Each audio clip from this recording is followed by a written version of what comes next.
بسم اللہ الرحمن الرحیم۔ السلام علیکم، ویلکم ٹو تنویر ریئیکٹ۔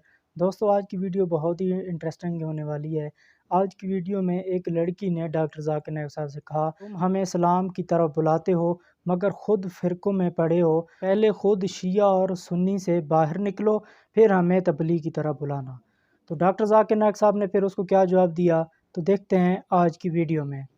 ناظرین، اجتماعی وحدت کو اللہ تعالیٰ کی تائید حاصل ہوتی ہے۔ جو کوئی جماعت سے جدا ہوگا وہ دوزخ میں جا گرے گا۔ نبی پاک صلی اللہ علیہ وسلم نے یہ بات کہہ کر مسلمانوں میں تقسیم کی بنیاد ہی ختم کر دی، مگر پھر جیسے ہی آپ صلی اللہ علیہ وسلم نے دنیا سے پردہ فرمایا، مسلمانوں نے یہ تعلیمات بھلا دی اور فرقوں میں بٹ گئے۔ حضرت محمد صلی اللہ علیہ وسلم نے تو اجتماعیت سے الگ ہونے والوں کو وعید سنا دی تھی۔ حضرت ابو ہریرہ رضی اللہ تعالیٰ عنہ سے روایت ہے کہ ہم نے رسول اللہ سے سنا کہ میرے بعد ایک فتنہ ایسا بھی آئے گا، اس میں بیٹھا شخص کھڑے شخص سے بہتر ہوگا اور کھڑا شخص چلنے والے سے اور چلنے والا دوڑنے والے سے بہتر ہوگا۔ جو ان کی طرف جھانکے گا وہ ان کو بھی اپنی لپیٹ میں لے لے گا۔ جس کو ان دنوں بچاؤ یا پناہ کی کوئی جگہ ملے بس اس کو پناہ لے لینی چاہیے۔ مگر کیا وجہ ہے کہ اس قدر نصیحت کے باوجود بھی مسلمان فرقوں میں بٹے ہیں؟ ایسا ہی سوال ایک مسلمان لڑکی نے بھی ڈاکٹر ذاکر نائک کے سامنے رکھا۔ اس لڑکی نے کہا، میری ایک غیر مسلم دوست کی طرف سے یہ سوال کیا گیا۔ اس نے پوچھا کہ تم مسلمان ہمیں تبلیغ کرتے ہو مگر خود تمہارے اندر اتنی تقسیم ہے، تم جب ایک دوسرے سے ملتے ہو تو یہ پوچھتے ہو کہ تم سنی ہو یا وہابی، تمہارے اندر اتنی کنفیوژن ہے اور ہمیں دین کی طرف بلاتے ہو۔ Within you Muslims itself you have confusion. Like when you meet you ask first, the question is whether you're a Wahhabi or a Sunni, whatever. These kind of questions, there is a confusion between you itself. What do you want us to follow? What is that we can exactly come?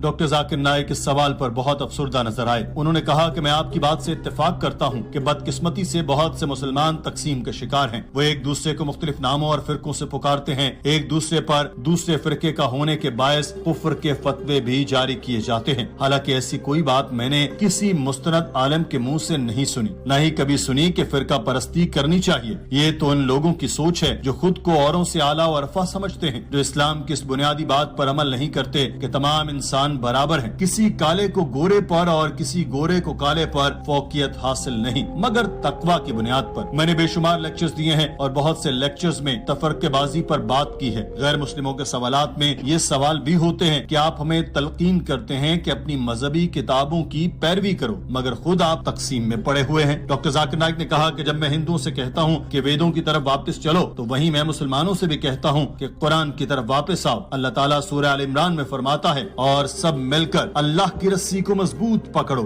اور پھوٹ نہ ڈالو، اور اللہ کا احسان اپنے اوپر یاد کرو جبکہ تم آپس میں دشمن تھے، پھر تمہارے دلوں میں الفت ڈال دی، پھر تم اس کے فضل سے بھائی بھائی ہو گئے، اور تم آگ کے گڑھے کے کنارے پر تھے، پھر تم کو اس سے نجات دی۔ اس طرح تم پر اللہ اپنی نشانیاں بیان کرتا ہے تاکہ تم ہدایت پاؤ۔ اللہ تعالیٰ سورہ انعام میں فرماتا ہے کہ جنہوں نے اپنے دین کو ٹکڑے ٹکڑے کر دیا اور کئی جماعتیں بن گئے، تیرا ان سے کوئی تعلق نہیں، ان کا کام اللہ ہی کے حوالے ہے۔ پھر وہی انہیں بتلائے گا کہ جو کچھ وہ کرتے تھے۔ ان آیات سے ثابت ہے کہ دین میں تفرقہ پیدا کرنا حرام ہے، اس سے منع کیا گیا ہے۔ لیکن جب مسلمان آپس میں ملتے ہیں تو کہتے ہیں کہ میں شافی ہوں، میں حنفی ہوں، میں سلفی ہوں، مگر وہ یہ نہیں سوچتے کہ ہمارے نبی صلی اللہ علیہ وسلم کیا تھے، کیا وہ حنفی تھے، کیا وہ شافی تھے، کیا وہ مالکی تھے، وہ صرف مسلمان تھے۔ اللہ تعالیٰ قرآن پاک میں فرماتا ہے کہ حضرت عیسیٰ مسلمان تھے، حضرت ابراہیم مسلمان تھے۔ اللہ تعالیٰ قرآن میں فرماتا ہے کہ اس سے بہتر کون ہے جو دین کے راستے پر لوگوں کو بلائے اور کہے کہ میں مسلمان ہوں۔ Allah says in the Quran in Surah Al-Imran chapter number 3 verse number 52,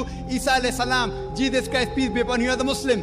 Allah says in the Quran in Surah Al-Imran chapter 3 verse 67 that Abraham peace be upon him, he was a Muslim.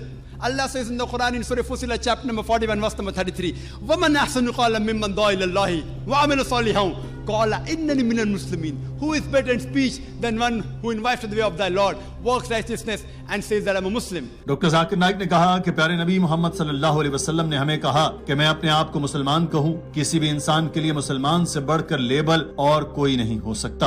امام ابو حنیفہ، امام شافعی، امام احمد بن حنبل اور امام مالک، یہ چاروں بڑے ائمہ تھے۔ میں ان سے محبت کرتا ہوں، میں ان سب کی عزت کرتا ہوں، لیکن ان چاروں ائمہ کرام نے کہا تھا کہ اگر تمہیں ہمارا کوئی فتویٰ قرآن کے خلاف مل جائے تو اس کو نکال باہر پھینکو۔ تو جب ان بلند پایا ائمہ کرام نے کہہ دیا کہ دین سے فرق ہونے پر ہمارے فتوے بھی نہ مانو، تو کیوں ان کے ماننے والے خود کو صرف ایک ہی عالم کا پیروکار سمجھتے ہیں، باقی 3 ائمہ کرام کو مانتے ہی نہیں، حالانکہ بات تو سب ہی دین کی کرتے ہیں۔ ڈاکٹر صاحب نے کہا کہ اگر ہم ان 4 ائمہ کرام اور تمام اسکالرز کا تجزیہ کریں تو انہوں نے یہی کہا تھا کہ ہم کوئی نیا فرقہ بنانے نہیں آئے، وہ سب لوگوں کو قرآن و حدیث کی طرف واپس بلانے آئے تھے۔ بہت سے لوگ کہیں گے کہ حضرت محمد صلی اللہ علیہ وسلم نے خود کہا تھا کہ 73 فرقے ہوں گے، مگر وہ اس چیز پر غور نہیں کرتے کہ آپ صلی اللہ علیہ وسلم نے کہا تھا کہ 73 فرقے ہوں گے، انہوں نے یہ نہیں کہا تھا کہ تمہیں 73 فرقے بنانے ہیں۔ حضرت محمد صلی اللہ علیہ وسلم جانتے تھے کہ اللہ تعالیٰ کے فرقے بنانے کو حرام کرنے کے باوجود لوگ فرقے بنائیں گے۔ ڈاکٹر صاحب کا کہنا ہے کہ بہت سے علماء کرام اور دین اسلام کے داعی اس بات پر زور دیتے ہیں کہ تفرقہ بازی میں پڑھ کر اپنے ایمان کو مشکوک مت بناؤ، سنی سنائی باتوں کو آگے مت بڑھاؤ جب تک کہ تم اس کی خود تصدیق نہ کر لو، اپنی آنکھوں سے دیکھ کر اور اپنے کانوں سے سن کر بات کو آگے بڑھاؤ، اس سے تفرقات میں پڑنے کا چانس بہت کم اور نہ ہونے کے برابر ہوتا ہے۔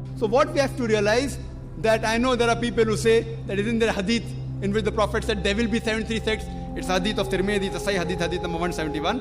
The Prophet said there will be 73 sects. Prophet didn't say you should make.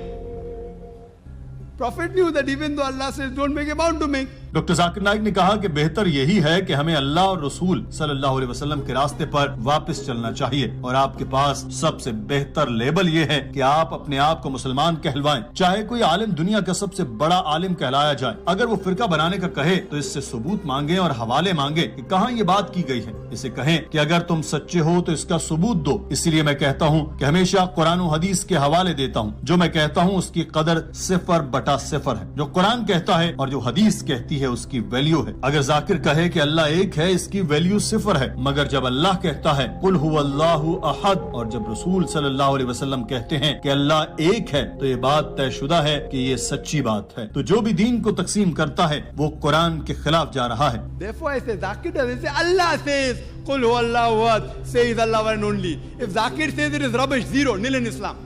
If Allah says it carries weight. If the Prophet says it carries weight. تفرقات میں بڑھ جانا سب سے پہلے اخلاقیات کا جنازہ نکل جانے سے شروع ہوتا ہے۔ وہ لوگ بھی اسلام اور شریعت کے معاملات میں بحث کرتے ہیں جو دین اسلام کو جانتے تک نہیں، اور انہوں نے اسلام کو پڑھا اور سنا بھی نہیں ہوتا، بس کسی واعظ کی کچھ تقریریں سن لی اور دلیلیں دے دے کر خود کو دانشور ثابت کرنے پر تل جاتے ہیں۔ وہیں صلاح حاصل بحث کا آغاز ہوتا ہے جو لڑائی جھگڑوں کا باعث بنتا ہوا تفرقہ بازی کی جانب بڑھ جاتا ہے۔ ڈاکٹر صاحب نے نصیحت کی کہ باہمی تفرقات سے اسی طرح ہم خود کو بچا سکتے ہیں۔ اللہ کی رسی کو مضبوطی سے تھامے رکھیں اور تفرقوں میں مت پڑے کہ ہم ایک مسلمان قوم ہیں، ہمیں خود میں بٹنا نہیں ہے، خود سے جدا نہیں ہونا ہے، خود میں نفاق اور علیحدگی نہیں ڈالنا ہے، جو بھی اللہ اور اس کے رسول کے احکامات اور فرمان ہیں ان کی صحیح پیروی کر کے صرف اور صرف مسلمان ہی بننا ہے، کہ یہی ہمارا دین ہے جو ہم سب کو آپس میں جوڑتا ہے، نہ کہ تفرقات میں تقسیم کر کے توڑ۔ دوستو یہ تھی آج کی ویڈیو، امید کرتا ہوں کہ ویڈیو آپ کو بہت پسند آئی ہے۔ کوئی ویڈیو پسند آئی ہے تو پلیز سبسکرائب کر دینا، لائک کر دینا،